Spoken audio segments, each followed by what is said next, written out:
Imagine. Night falls, an icy wind cuts through to the bone, and your stomach burns with a hunger sharper than any fire. You have no pot, no salt, not even a metal knife.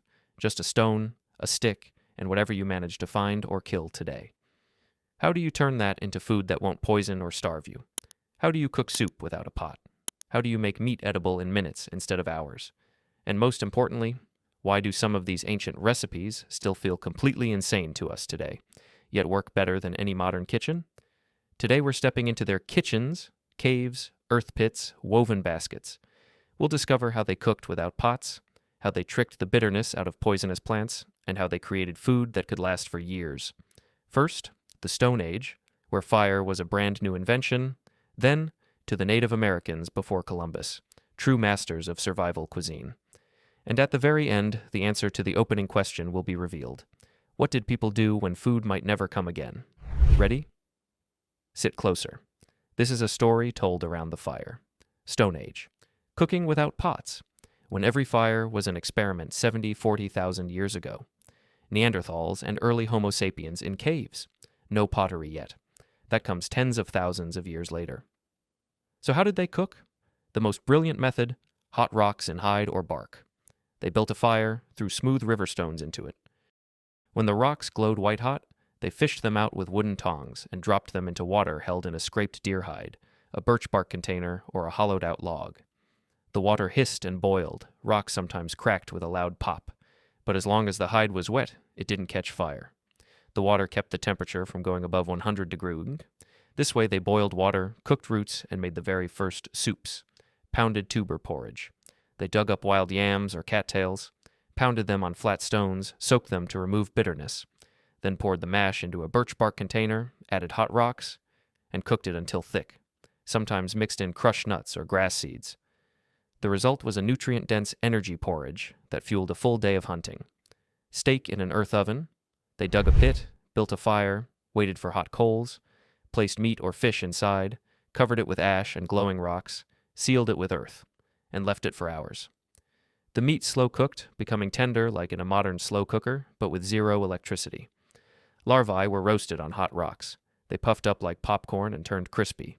Ant eggs were gently cooked in the ashes, creating a protein cream.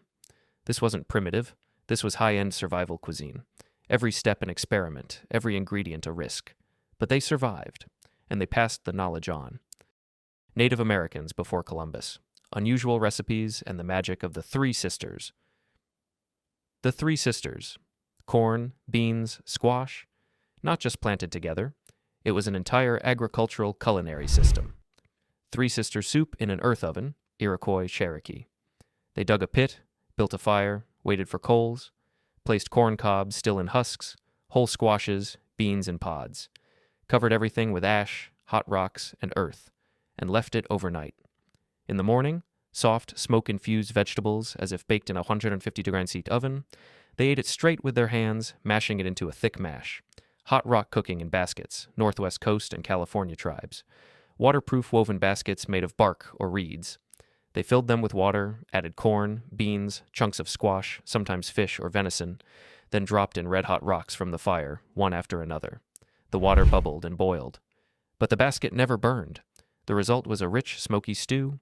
They added wild herbs and chili, sharp and spicy like modern chili con carne, but without tomatoes.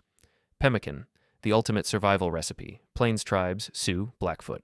Dried bison, or deer, meat pounded into powder with stones. Dried berries crushed into powder too. Melted fat, bone marrow plus suet, and mixed everything, 1.1 meat plus fat plus berries. The paste was pressed into bricks or rolled into balls. It kept for years without refrigeration. 1 pound of pemmican, a saperash, 3 or 4 days of energy.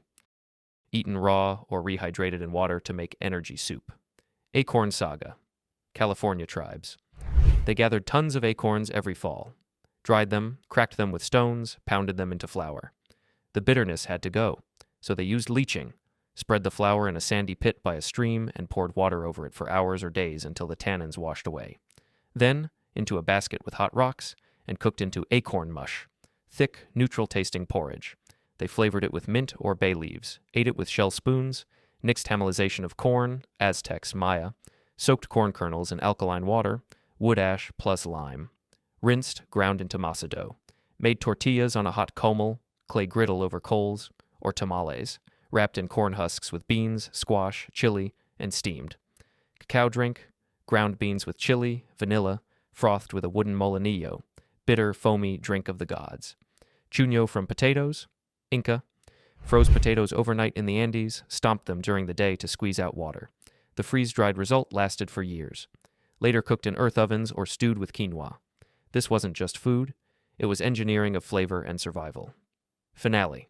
The secret revealed. How did they cook when food might never come again? They turned poison into medicine through soaking and pounding. They cooked without pots, using rocks and hides. They made food eternal through drying, fat, and pressing. They blended bitter with smoky, sour with fatty, creating the balance we now call smart cuisine. Today, paleo chefs grill on stones, vegans cook Three Sisters stew. It's not a trend. It's an echo of those caves and prairies. We didn't invent anything new. We just remembered. Next time you're cooking soup or grilling meat, think this was already being done 70,000 years ago. Without TikTok, without internet recipes, just fire, stone, and necessity. Then the show begins. Glowing rocks are dropped in one after another. Each rock sends the water into a furious boil. You fish cooled stones out and replace them with fresh hot ones, keeping the stew simmering for 30-40 minutes. The smoke from the fire drifts across the top, adding an incredible depth of flavor. A handful of wild mint, some crushed chili peppers, or tule root adds brightness. The result is a rich, thick, satisfying stew that could feed a family for a whole day. Pemmican, the ultimate long-distance survival food. Plains tribes, Sioux, Blackfoot, Cheyenne, dried bison meat over smoky fires for days until it was hard as wood. Then they pounded it into fine powder with heavy stones. They did the same with sun-dried berries, Saskatoon, chokecherries, cranberries. They melted fat, usually a mix of suet and rich bone marrow, and stirred everything together in roughly equal parts.